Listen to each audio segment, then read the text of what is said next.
It was just another Tuesday night at the Golden Grill. A diner in downtown Toronto, Canada. Not fancy, but the kind of place where the coffee was strong and the light was always a little too harsh. The main person we need to talk about right now is a young woman named Ailey Dubois. Ailey was 23 years old, and she moved through the tight aisles of the Golden Grill like a ghost. She was a waitress, and a good one, but she never really looked like she belonged there.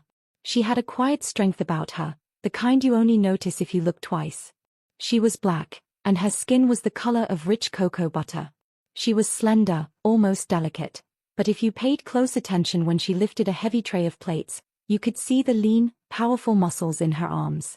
Right now, her dark, tight curls were pulled back into a severe, neat bun, tucked under a small, white cap. She wore the standard uniform, a faded mint green dress shirt and a black apron tied tightly around her waist. Ailey's eyes were the most interesting thing about her. They were large and intensely focused, the color of dark amber, and they always seemed to be watching, assessing, but giving nothing away. They carried a deep-down tiredness, the kind that comes from not just working hard, but from trying to keep a secret buried deep underground. Tonight, she was thinking about rent.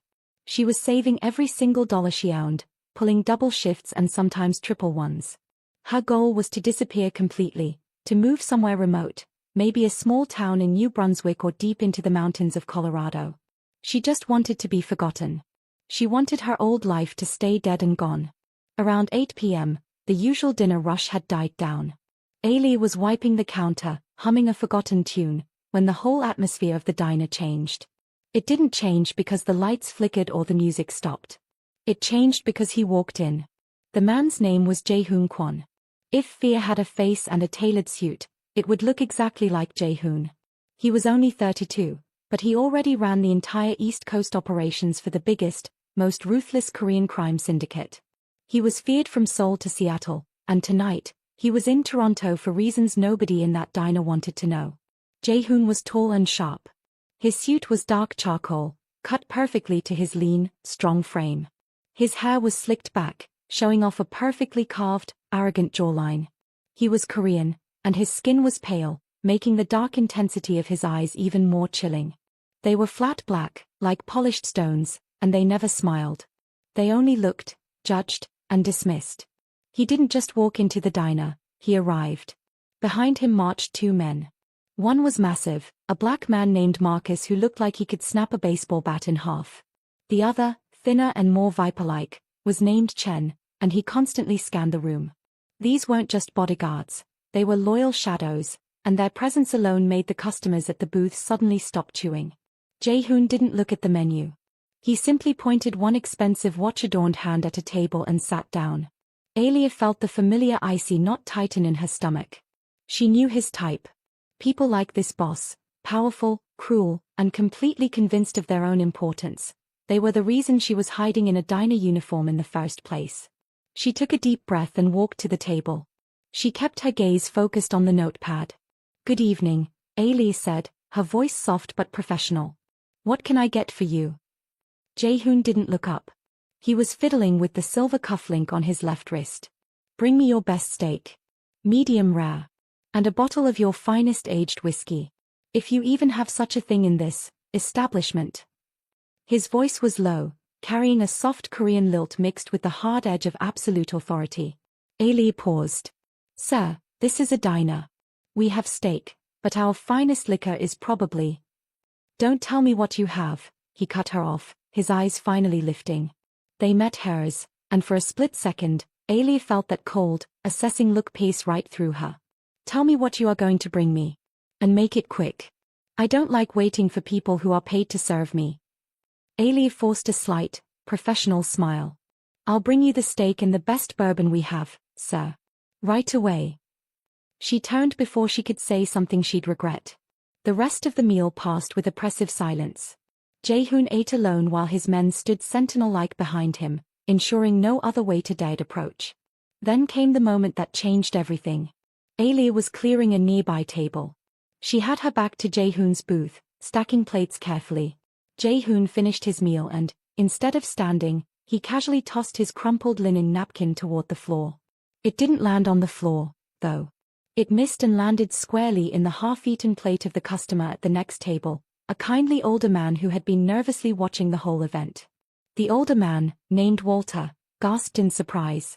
"Oh, excuse me, sir," he started to say, picking up the soiled napkin with shaky fingers.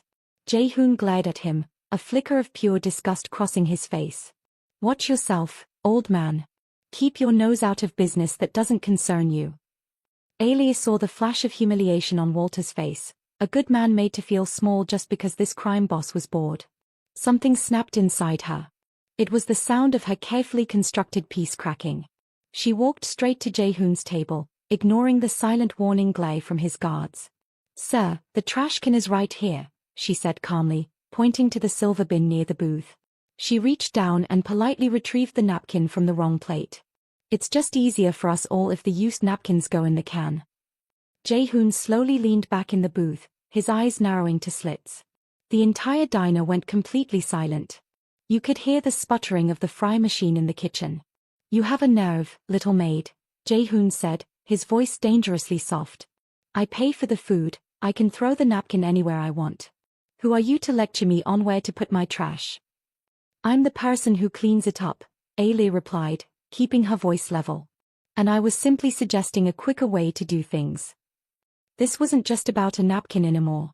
It was about power. It was about a man who was used to crushing people beneath his heel encountering a young woman who refused to flinch. Jae-hoon let out a short, cold laugh that held no humor. "You know, I don't like your eyes. They're too knowing. They don't show the right amount of fear," he sneered, finally rising from the booth. He stood close to her, towering over her slight frame. "I think you need to be taught a lesson in respect." He lifted his hand, not to hit her, but to humiliate her further. He gave her a hard, rough shove against her chest. Ailey stumbled back a step, catching herself instantly, her amber eyes burning now. The hidden fire in her was finally reaching the surface. "See?" Jae-hoon mocked, gesturing to his guards with a bored wave. "Weak. Pathetic. Just like all the other peasants who tried to play hero." He took a step closer, his face inches from hers, enjoying the fear he thought he saw. "You think you're tough? You think you're special?" He looked around the horrified, frozen crowd in the diner and laughed again. "I challenge you, little waitress. Fight me. Right here. Let's see how tough that little stare of yours really is when your face is on the floor." The silence that followed this demand was heavy enough to crush bones. The patrons thought the waitress was done for. The bodyguards smirked. Jae-hoon looked utterly certain of his victory. But Ailey wasn't looking at Jae-hoon's mocking face. She was looking past him, at the window, at the dark, rainy street outside. She saw a flicker of her old life, the life she had tried to bury, the life that demanded justice and strength. She suddenly dropped the handful of napkins and the wet rag she was holding. Her stance shifted, subtle but unmistakable. Her feet went shoulder-width apart, her weight settled low, and her hands curled into fists that looked surprisingly solid. "Sir, I am not a fighter," Ailey said. Her voice was steady. Too steady. "Of course, you aren't. You're just a maid." Jae-hoon crowed triumphantly. He took one last aggressive step forward, raising his own hands in a lazy, amateurish defense pose, ready to simply slap her away. "Now, get ready for your lesson." Ailey didn't waste words. She didn't move her feet. She simply rotated her entire body, unleashing the power stored in her legs and core, transferring it all into her right arm. It was a perfect straight right. The punch was flawless. It was fast, clean, and delivered with the technical perfection of a genuine champion. It connected with the side of Jae-hoon's jaw with a sickening crack. It was the sound of a bowling ball hitting wood. The Mafia Boss's eyes went wide, not with pain, but with utter, shocking incomprehension. He had not seen it coming. Nobody had. The power was so concentrated that his whole body lifted slightly off the floor, even the ground beneath the soles of his expensive shoes seeming to shudder. Jae-hoon Kwon, the fearsome boss of one of the world's most powerful crime families, the man who instilled terror with a glance, dropped like a stone. He hit the cheap, checkered floor tiles of the Golden Grill diner, and he did not move again. He was instantly, completely unconscious. The diner was silent. So silent that when the little silver bell on the door jiggled from a slight breeze, the sound was deafening. Marcus, the giant bodyguard, blinked once. Then twice. Chen, the Viper, froze with his hand halfway toward the hidden pistol under his suit jacket. All eyes were on Ailu.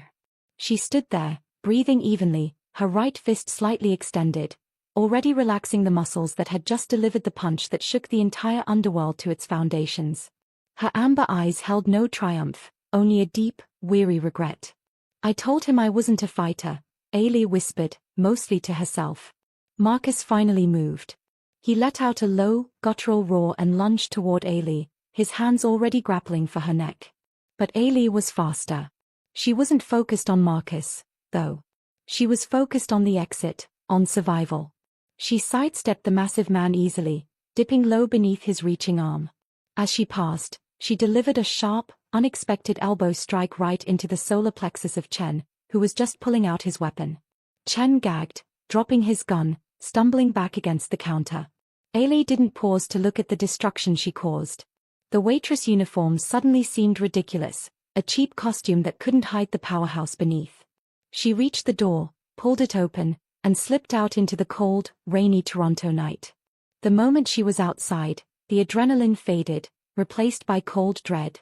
Her secret, the one she had guarded with her life for 3 long years, was gone. Shattered by one moment of necessary, reckless violence. She knew she had done the right thing for Walter, the old man, and for the last scrap of her own dignity. But she also knew exactly what she had done to herself. She hadn't just knocked out a man, she had declared war on an empire. She was running now, her apron flapping behind her, the rhythm of her feet a familiar drumbeat of panic. She was running from a life that had finally found her. As she sprinted down the dark alley, the only sound was the rain and the distant siren of a police car, maybe called by a witness in the diner. The quiet waitress was gone. The champion, the fighter, was back. And she was in more trouble than she had ever been in her life. Ailu didn't stop running until she reached the relative safety of her apartment building. It wasn't much, a tiny, cramped space in a rundown part of the city, but it was her safe house. At least, it had been. She reached her front door, fumbled with the key, and slammed the door shut behind her, leaning against the cold wood, gasping for breath. The rain had soaked her uniform, and her hair bun had come loose, the tight curls now spilling messily around her face. Inside the small apartment, the only light came from a single, bare bulb hanging from the ceiling. There was a worn couch, a small kitchen area with cracked tiles, and a cheap mattress on the floor in the corner that served as her bed. She walked over to the tiny, rusty sink and splashed cold water on her face. As she looked into the mirror, she saw the exhaustion, but beneath it, she saw a spark that had been missing for years. The boxer was awake. Ailu knew the rule: when you fight a king, you must be ready for the entire army to come for you. And Jae-hoon Kwon was definitely a king. She pulled off the diner uniform, throwing the mint green shirt onto the floor. Underneath, she wore a simple, sleeveless black tank top that showed the definition in her shoulders. Her body was a roadmap of disciplined training and past battles. Her mind raced. She had to move fast. She had maybe an hour, tops, before Jae-hoon's men woke him up or before they realized who had hit him. They would tear that diner apart, find her address on the employee file, and be knocking down this door. She walked quickly to the closet, which contained only a few meager changes of clothes. But hidden behind a false panel, secured with a small, heavy padlock, was a metal box. Ailu pulled out a small, old, worn leather-bound journal and a heavy passport.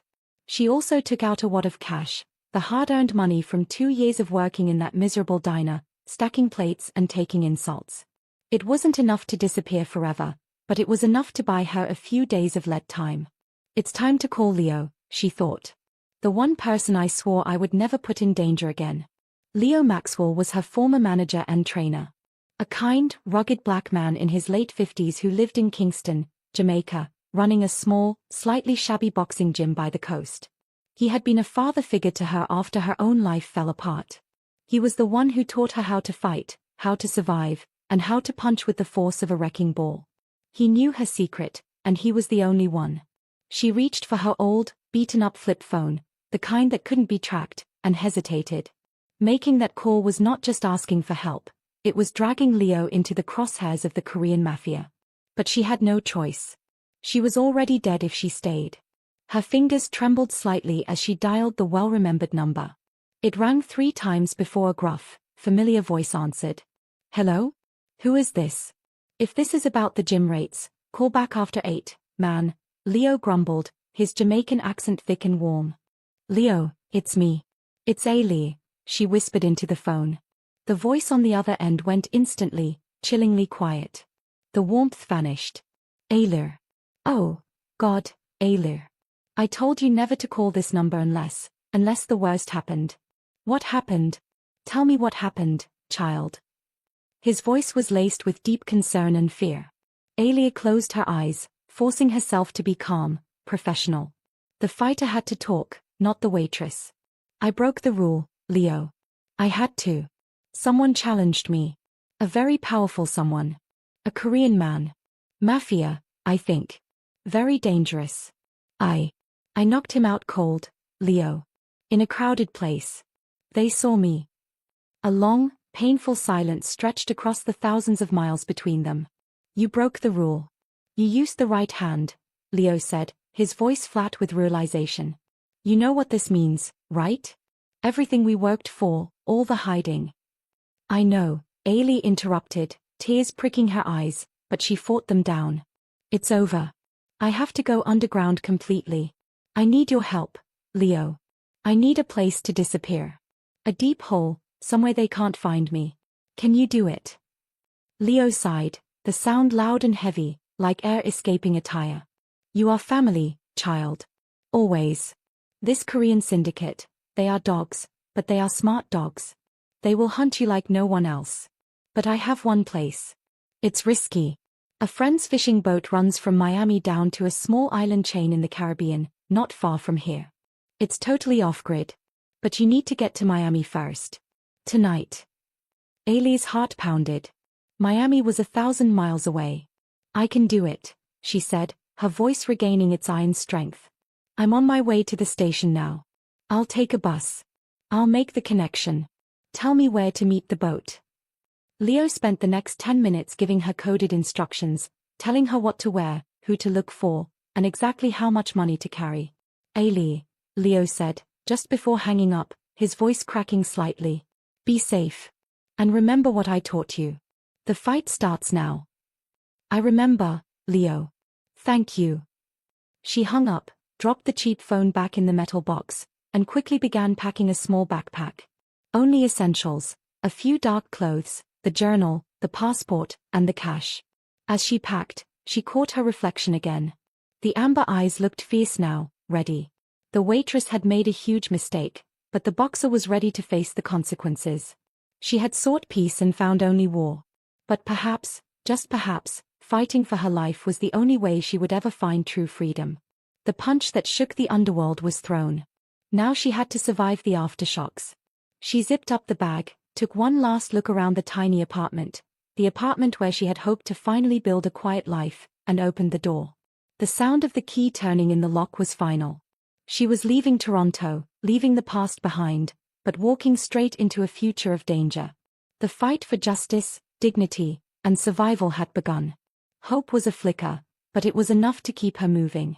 Ailey Dubois had only one real plan, run. But running wasn't just about moving her body, it was about shifting her mind. The gentle, apologetic waitress had to be packed away, replaced by the sharp, defensive athlete. She moved through the cold, early morning streets of Toronto, dressed in simple, dark jeans, a thick hoodie, and a baseball cap pulled low over her eyes. Her skin, once a noticeable feature in the brightly lit diner, now helped her blend into the shadows of the city before dawn. She wasn't taking a bus directly to Miami. That would be too predictable for Jae-hoon Kwon's organization, which she knew would be checking every flight, train, and bus manifest. Instead, she bought a ticket on a regional bus headed west, toward Buffalo, New York. From there, she would buy another ticket south, hopping from city to city, mixing up her route, paying for everything in cash only. She was trying to become a ghost, using the vast, anonymous network of North American travel. As the bus pulled out of the station, Ailey sank into a window seat, watching the city lights blur away. She was exhausted, but sleep was a luxury she couldn't afford. Every jolt of the bus, every new face that boarded, made her heart hammer against her ribs. She was alone, running on adrenaline and the knowledge that she had just made an enemy who had endless resources and zero mercy. Meanwhile, back at the Golden Grill, the first domino had already fallen, triggering a massive wave. A young man named Ricardo, who usually washed dishes in the kitchen, had been sitting at the counter trying to sneak in a quick bite when the whole confrontation went down. Ricardo was 19, small, nervous, and obsessed with social media. He wasn't thinking about crime syndicates or consequences, he was thinking about clicks. His phone had been recording everything, from the moment Jae-hoon shoved Ailey, to the split-second flash of her punch, to the heavy, unbelievable thud of the boss hitting the floor. The video was shaky, but the sound, that shocking crack, was crystal clear. Ricardo called the file, with the casual creativity of his generation, Waitress One Punch KO, Mafia Boss Edition. He uploaded it immediately, tagging the location and every popular hashtag he could think of. By the time Ailey's bus was halfway to Buffalo, the video already had tens of thousands of views and was starting to spread like wildfire. The first major person the video reached was Jae-hoon Kwon. He was not in the hospital, as many might expect. His bodyguards, Marcus and Chen, had dragged his unconscious, humiliated form into the back of a black SUV and sped away to a private, luxury home outside the city. Jae-hoon woke up in a guest room, his head pounding with a pain he hadn't felt since he was a teenage street fighter. He touched his jaw. It was swollen, tender, but thankfully not broken. The pain was physical, but the injury to his pride was catastrophic. He sat up, his eyes burning with cold rage. Marcus and Chen stood before him, pale and nervous. Who was she? Jae-hoon's voice was a low, terrifying growl. Marcus, the larger man, swallowed hard. Her name is Ailey Dubois, boss. Waitress. Part-time. We got her file from the manager. Lives in the city. When we went to her apartment, it was empty. Cleaned out. She's gone.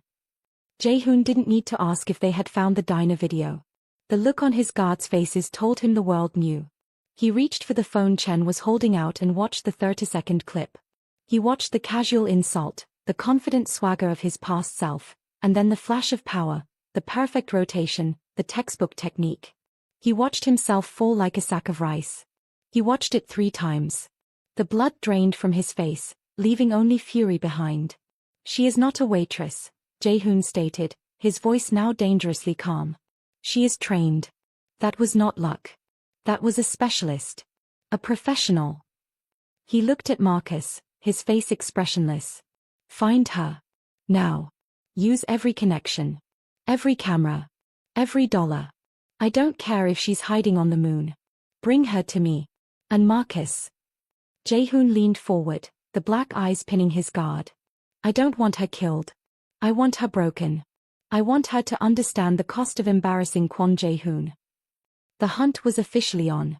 Jae-hoon's network, which spanned 3 continents and included corrupt officials, hackers, and countless eyes on the street, began turning the city inside out. But the video wasn't just interesting to the people Jae-hoon controlled. It had, as the title suggests, gone viral in the wrong circles. In a penthouse office overlooking the lights of Manhattan, a woman was watching the video on a massive screen. Her name was Victoria Vance. She was an African-American woman in her late 40s, dressed in an impeccably tailored, vibrant red pantsuit.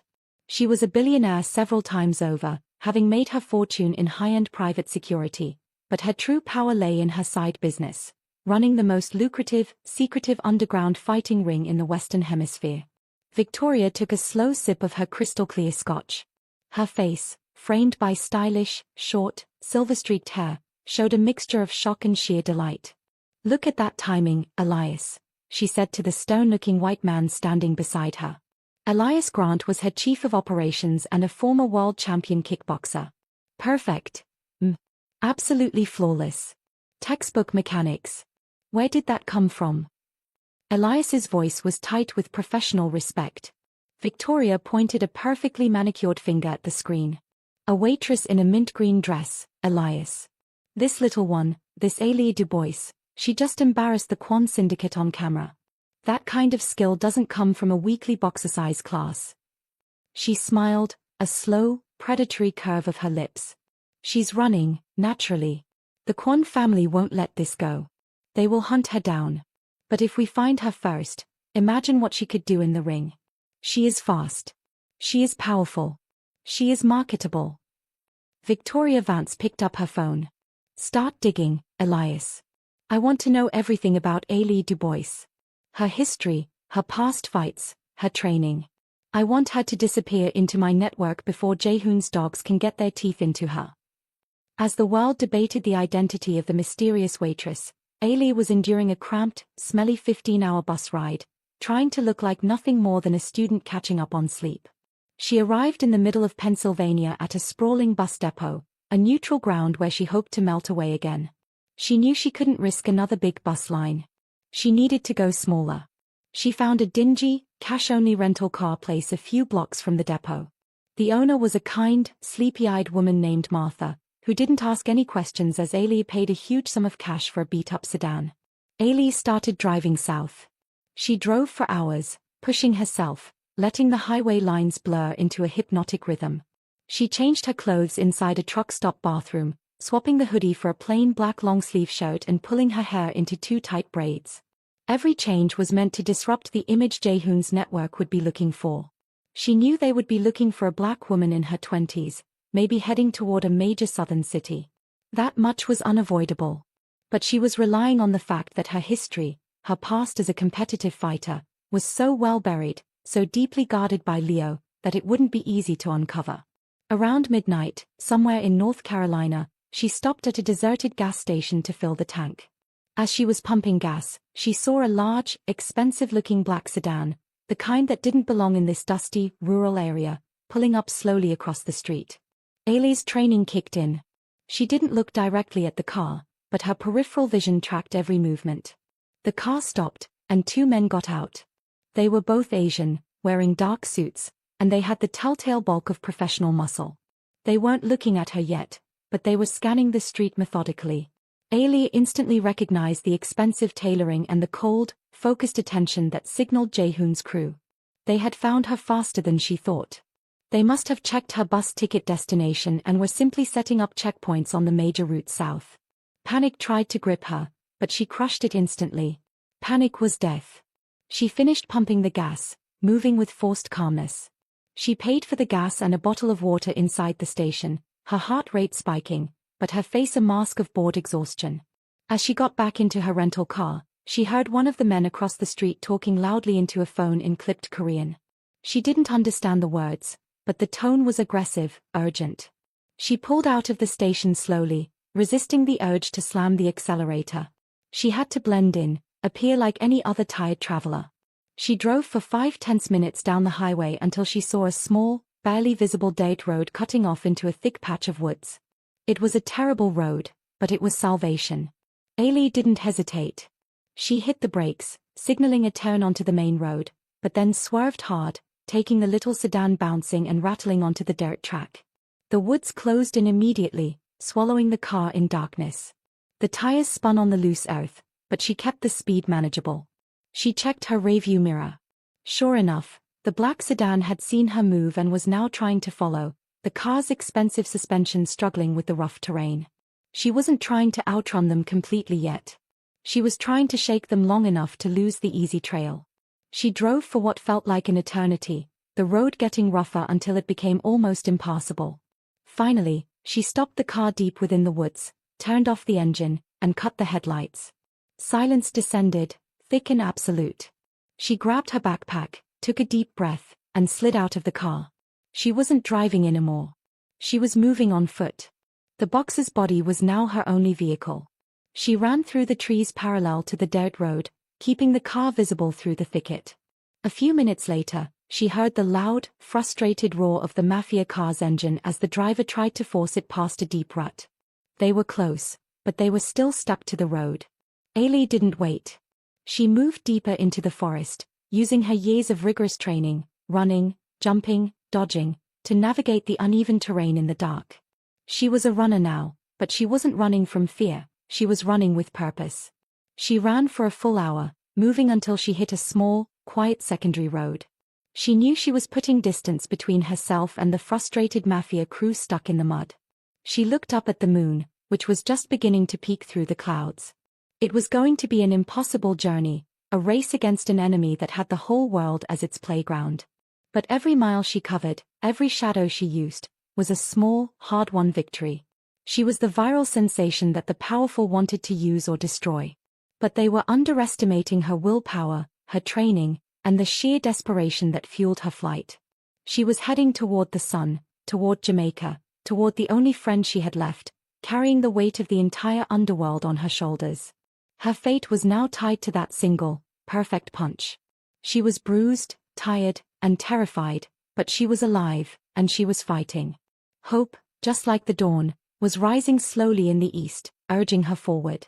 The humid, heavy air of Miami felt like a wet blanket compared to the cold snap Ailey had left behind in Toronto.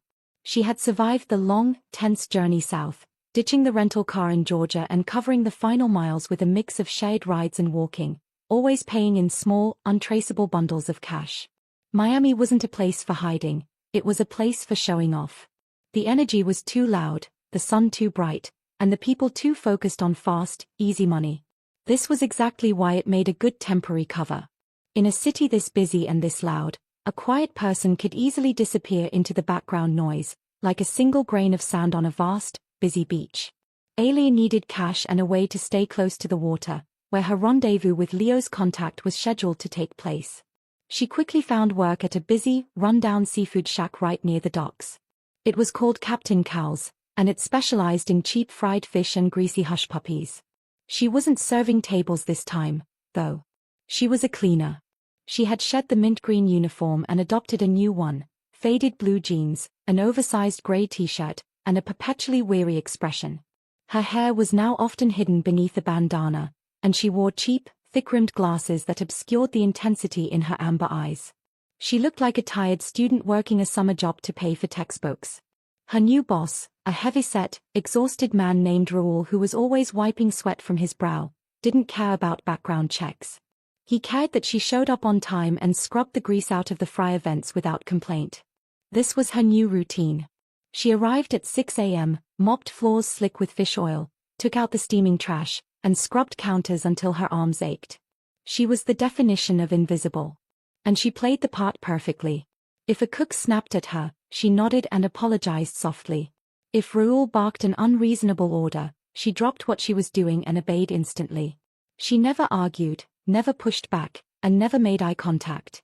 She was the personification of the title, the waitress who never fights back. It was a total lie, but it was the only thing keeping her alive. The other workers, mostly older, hard-working immigrants, paid her no mind.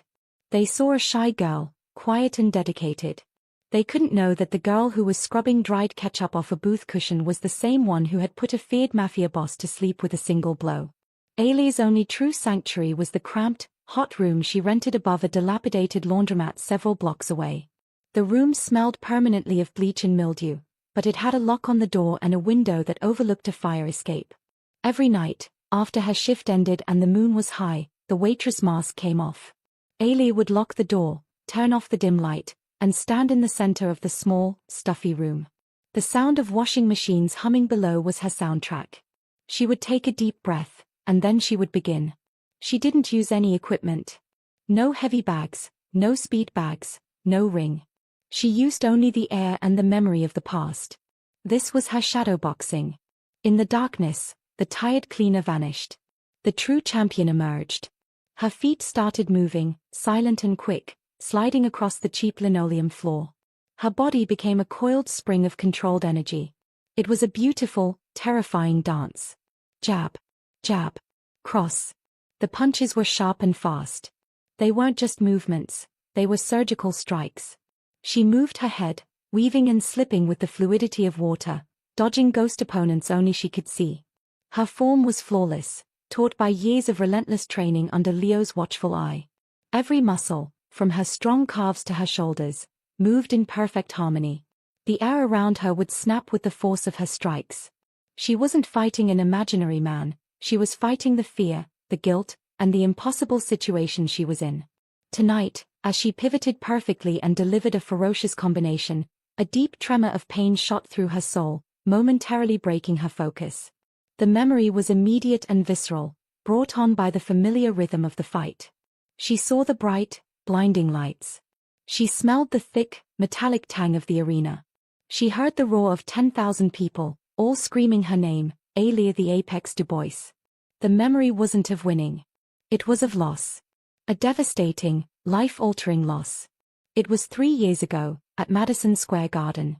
She was 20, undefeated, and fighting for the world title she felt she was born to hold.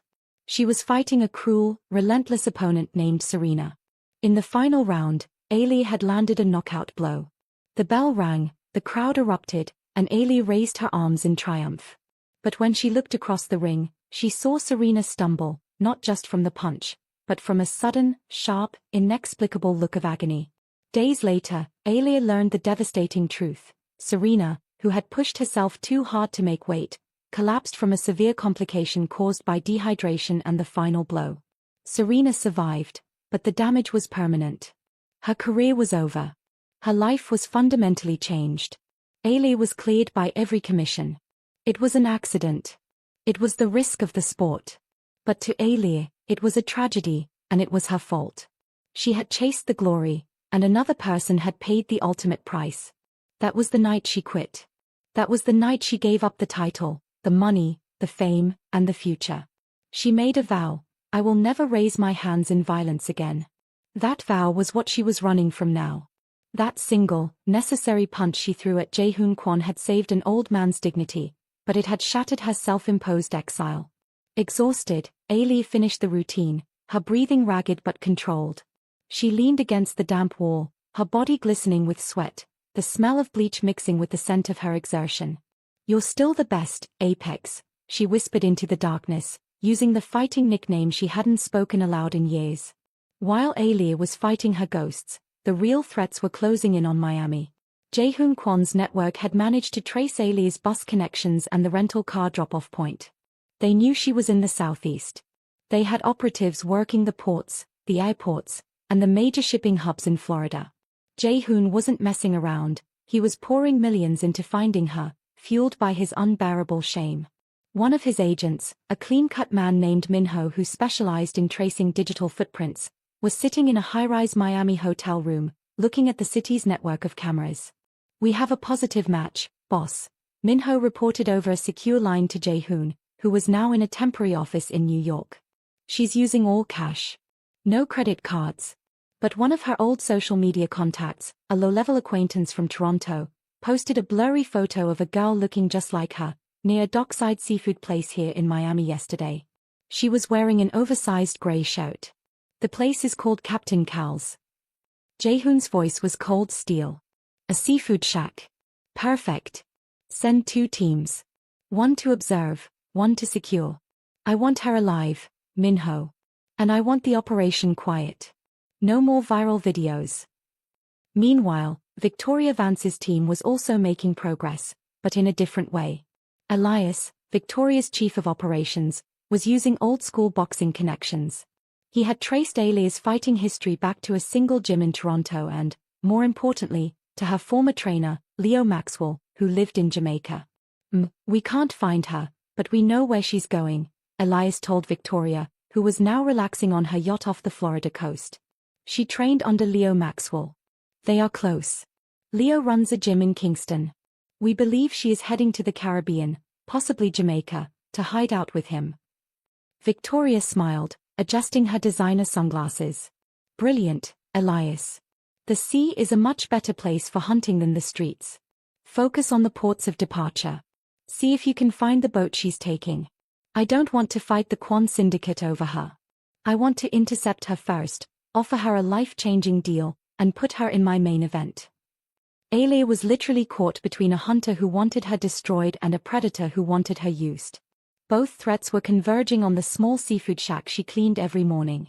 The next day, Alia arrived for her early shift. She was tired but energized by the realization that her past wasn't just a painful memory, it was the sharpest tool she had. Her fighting skill was the reason she was in danger, but it was also the only thing that could get her out of it. Raoul, her boss, was waiting for her outside, looking agitated.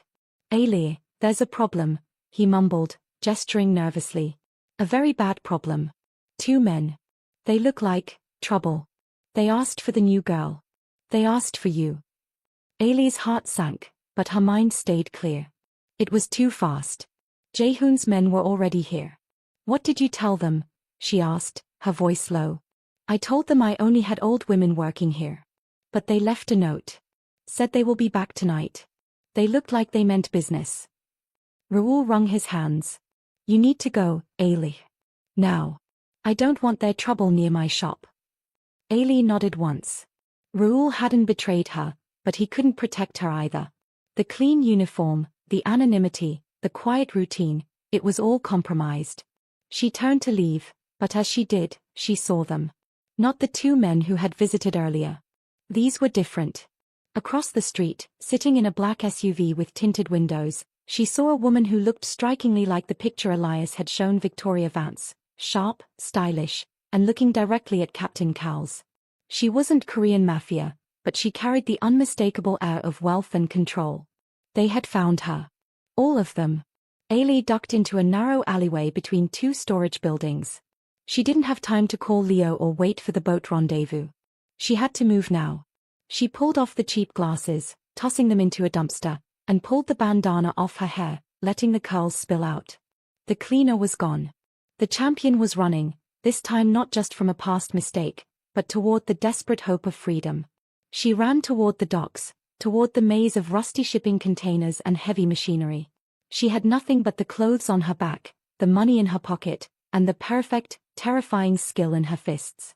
She was a refugee in her own life, but she was armed with a secret strength that the hunters couldn't even imagine. The fight was messy, dangerous, and far from over, but as she looked out at the vast, shimmering ocean, the only escape left, she felt a surge of pure, primal hope. She wouldn't just run, she would survive. The sea was waiting. Jaehoon Kwon wasn't used to waking up to pain. He was used to inflicting it. But this morning, he woke up in a suite in a private, high-end New York apartment, and his world was nothing but a dull, throbbing ache that originated squarely in his jaw. The kind of ache that even the strongest painkiller couldn't dull completely. He was lying in a ridiculously soft silk bed. The room was huge, decorated in cold, modern grays and blacks, like a billionaire's cage. A simple white compression bandage was wrapped around his jaw and over the top of his head. He tried to speak, but the movement sent a fresh wave of agony through his skull. The physical pain was bad. But the shame was 10 times worse. He didn't need to see the video again to remember every crushing detail. The arrogant look on his face, the casual dismissal of the waitress, the smooth, horrifying perfection of her punch, and the heavy, humiliating drop to the ground. He, Jaehoon Kwon, the man who commanded respect through sheer terror, had been knocked out by a woman in a cheap, mint-green diner dress. He closed his eyes, trying to block out the memory, but it was useless. It played like a movie reel inside his mind. He could hear voices in the next room, a low, constant murmur. It was Marcus and Chen, along with Minho, the tech specialist. They thought they were being quiet, but Jaehoon's ears were trained to hear disrespect even in silence. He pushed himself up, leaning against the velvet headboard.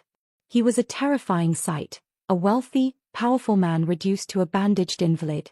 I'm just saying, did you see the form? That was Chen, his voice low and tight. It was flawless. Like a machine. He never even saw it coming. Marcus's voice rumbled in response. Yeah, but still, the boss, taking a knockout from a waitress? In front of all those people? If the higher-ups hear about this, he's finished. No respect left.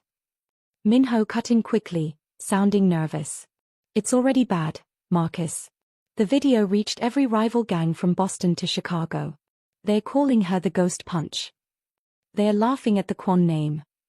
They weren't just whispering about the knockout. They were whispering about him. They were judging his strength, questioning his dominance. They were talking about his ruin. Jaehoon swung his legs over the side of the bed. The movement was slow, painful, but deliberate. The thin wires holding his organization together, the fear, the respect, the absolute obedience, were snapping one by one, thanks to that 30-second clip. The only way to re-weld those wires was with blood and absolute, terrifying revenge. He walked slowly, stiffly, into the sitting room. His sudden appearance stopped the whispering instantly. Marcus, Chen, and Minho snapped to attention, their faces instantly becoming masks of cool professionalism, but the lingering fear and judgment were still hanging in the air like smoke. Jae-hoon didn't need to speak. He didn't need to yell. He just looked at them, his eyes flat and cold, promising a horrifying fate for anyone who showed disloyalty. Finally, he spoke, his voice coming out as a strained, painful rasp. The reports. Miami. Minho jumped forward, holding a tablet. Yes, boss. We confirmed she was in Miami.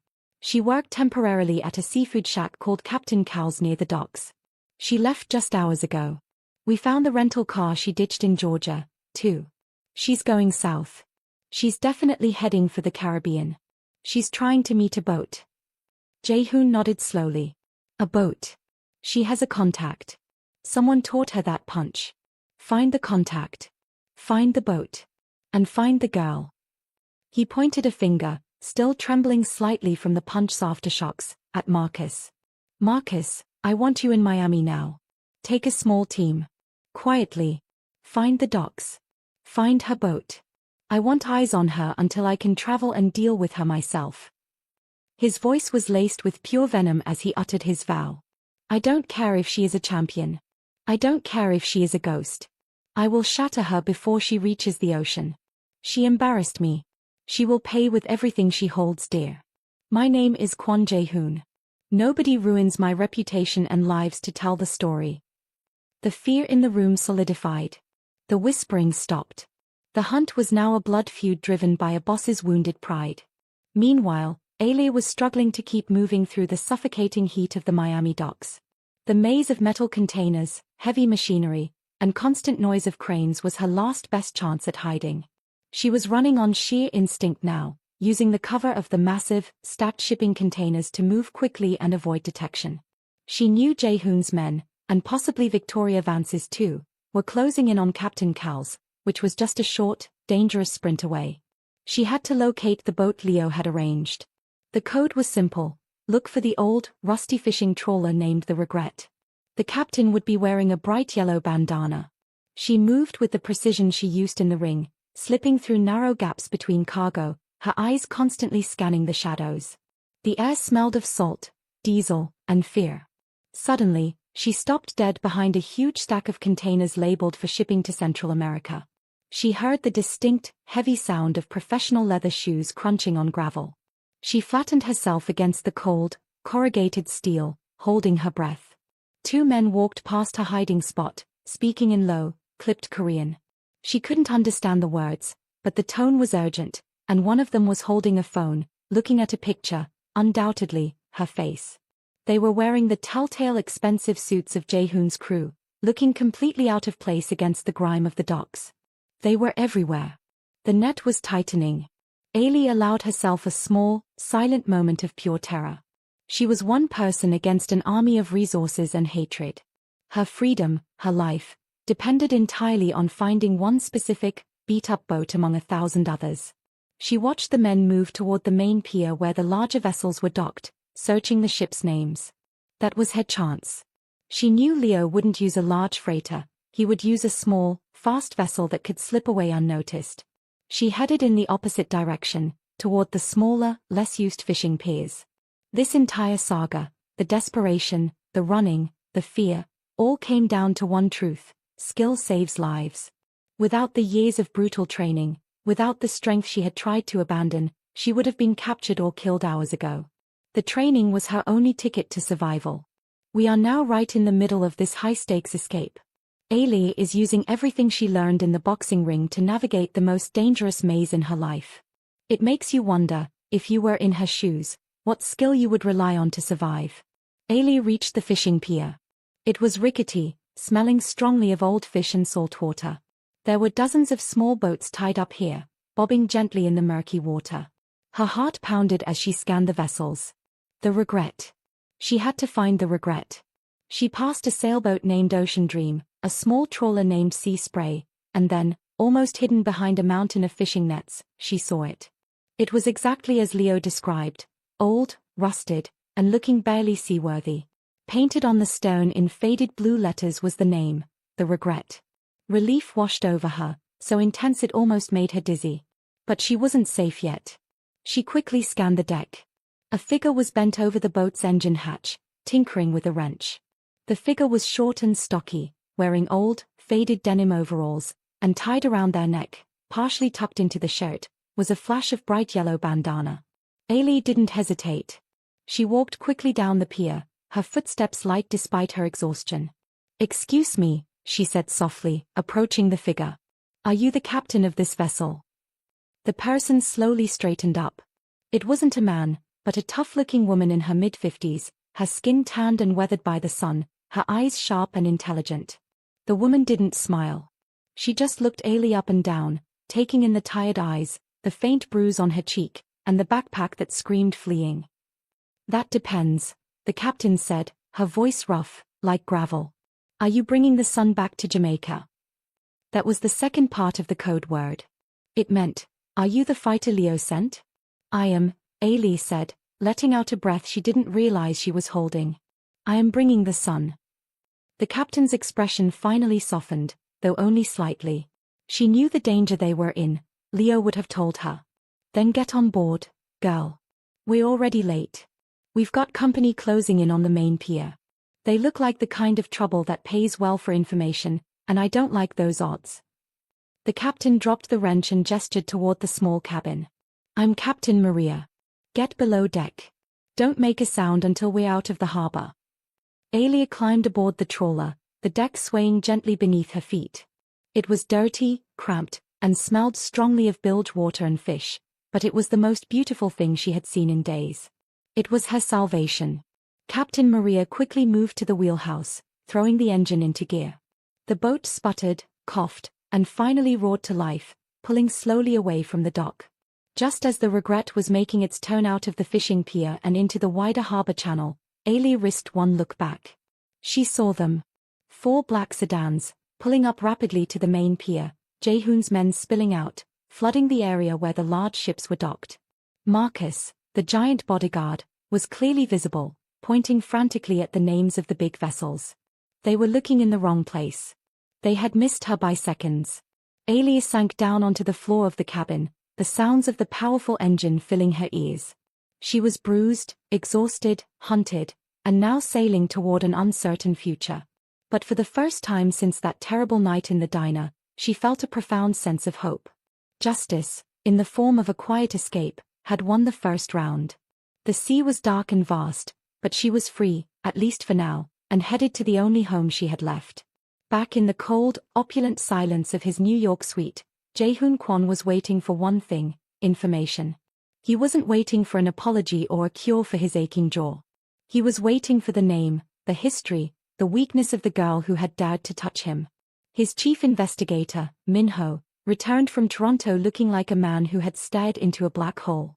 He stood before Jaehoon, his composure slightly rattled, which was unusual for the normally precise agent.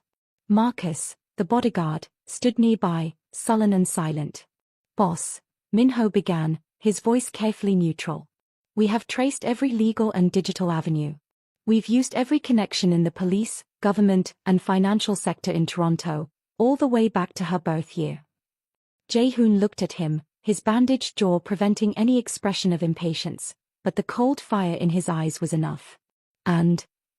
Min-ho swallowed hard. "And nothing, boss. The file doesn't exist." Jaehoon's hands, resting on the armrests of his chair, tightened into fists. The knuckles went white.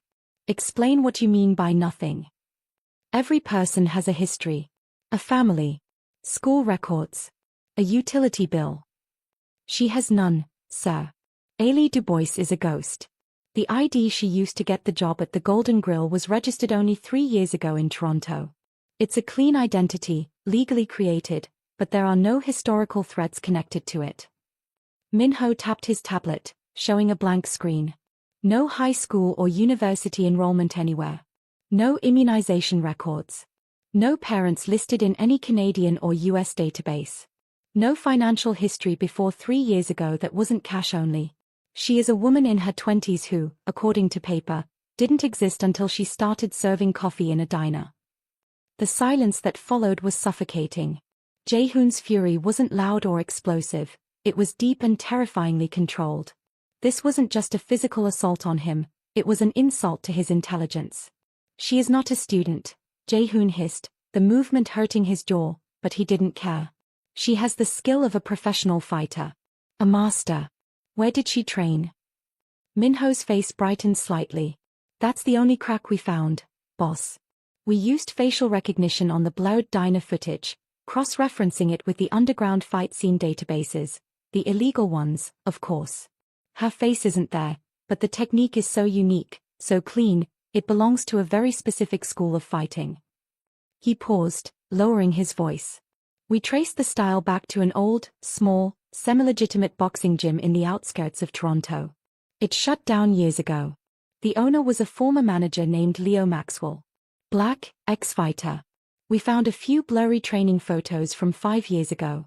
They showed a younger girl, smaller, training in that style. Is it her? Jae-hoon demanded. We can't be sure. But Mr. Maxwell's last known address is in Kingston, Jamaica. He runs a small, community gym there now. She fled toward Miami, the Caribbean. The geography matches the only name we have besides Ailey Dubois, Leo Maxwell. Jae-hoon leaned back, closing his eyes, calculating. The problem wasn't a waitress. The problem was an invisible enemy.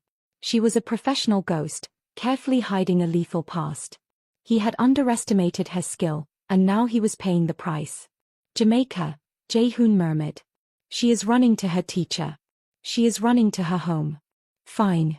The land route is closed. We take the sea. He opened his eyes. Minho, contact our people in Port Everglades, Miami, and the Caribbean Coast Guard. Offer them triple. I want every single vessel heading south checked. Look for a small trawler, old, inconspicuous. Find out which ships belong to people connected to Leo Maxwell. Marcus, you will fly to the Cayman Islands. Start setting up a naval intercept point. We will not let her make land. She will pay for this on the water. The quiet room hummed with the activation of a vast, lethal machine. Jae-hoon Kwon was no longer just chasing revenge, he was chasing a mystery that threatened his entire reputation. He would uncover the file that didn't exist, even if it meant destroying the entire world to do it. Far away from the cold fury of the Mafia boss, Alia and Captain Maria were several hours out from the coast of Florida, cutting a steady, choppy path through the vast, dark expanse of the Atlantic. The regret was small and slow, but it was powerful enough to handle the rough seas.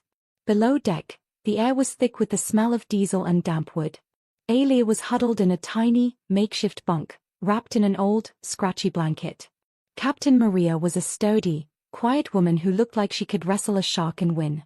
Her skin was deeply lined by the sun, and she had the kind of calm eyes that had seen everything and judged nothing. Ailey watched her come down the steep ladder from the wheelhouse. Rough night tonight, kid, Maria said simply, wiping sea spray from her face. You holding up? I'm fine, Maria. Thank you. For everything, Ailey replied softly. She meant it. Maria was a silent guardian, a kind stranger risking her life for a friend of a friend. Maria sat on a nearby crate. Don't thank me. Thank Leo. He told me your family. And he said you're the strongest person he ever met. Said you just forgot how strong you were. Ailey looked down at her hands, the hands that had delivered the punch that changed everything. I didn't forget. I decided not to be strong anymore. It costs too much. Everything costs, honey, Maria said, her voice gentle but firm. Running costs your freedom. Hiding costs your life. Fighting might cost you your peace, but it might buy you your future. Ailey knew Maria didn't know the whole truth, the story of Serena, the promise she made. But the sentiment was right. The past few days had taught her that even her ghost-like existence was too much for the darkness to tolerate. She was paying the cost of hiding, and the bill was due. She decided to ask Maria a painful question. Leo said you know the business. The people hunting me. Are they checking records? Papers? They won't find anything on Ailey Dubois, but... Maria nodded slowly, confirming the terrible secret. Leo told me you became a ghost to run from your fighting past. That's smart. The Mafia, they check the easy paths first. Birth certificates, school files, bank statements. If the name Ailey Dubois is only 3 years old, they're hitting a wall of nothing. That's good. But they won't stop, Ailey stated, feeling the cold dread settle in. No, they won't. They'll switch to the hard paths, Maria confirmed. They will look for the absence of a file. They will look for connections to known figures. They will look at the people who helped you disappear. Like Leo. Ailey felt a sharp pang of guilt. I should have never called him. You had no choice. You're his family. But listen to me, kid. They will find the boxing connection. They will find Leo's old gym in Toronto. They will figure out you are a champion. And when they do, they will come for Leo, hoping you will come out of hiding. Ailey's eyes hardened. Her painful past was one thing, putting Leo in danger was another. He was the kindest man she knew. We'll be in Jamaican waters by tomorrow morning, maybe early afternoon if the current holds, Maria said, sensing Ailey's shift in mood. Leo is waiting for you in a safe place. He has a plan. He's tough, remember? But you need to be tougher. You need to stop being Ailey Dubois, the tired waitress. You need to be the apex again. That punch wasn't a mistake. It was the only honest thing you've done in 3 years. Ailey looked out the small, smudged porthole at the immense, dark ocean. It was a terrifying world, full of sharks and shadows. But it was also the path to Leo, her only protector. She knew that while the Mafia was searching for a woman with no past, they would soon find a woman with a dangerous legacy. Her true identity, the life she abandoned, was her only shield now. She lay back, closing her eyes, letting the gentle rocking of the regret lull her into a brief, exhausted sleep. She wasn't safe yet. The water was only a temporary barrier. But she was moving toward the one person who could teach her how to fight, not just for herself, but for the hope of a future where justice wasn't just a dream. She was heading home to the Caribbean, and for the first time in days, the fear was mixed with a sliver of fierce resolve. Her non-existent file was the most dangerous thing the Mafia had ever chased, and she was going to make them regret every step of the hunt.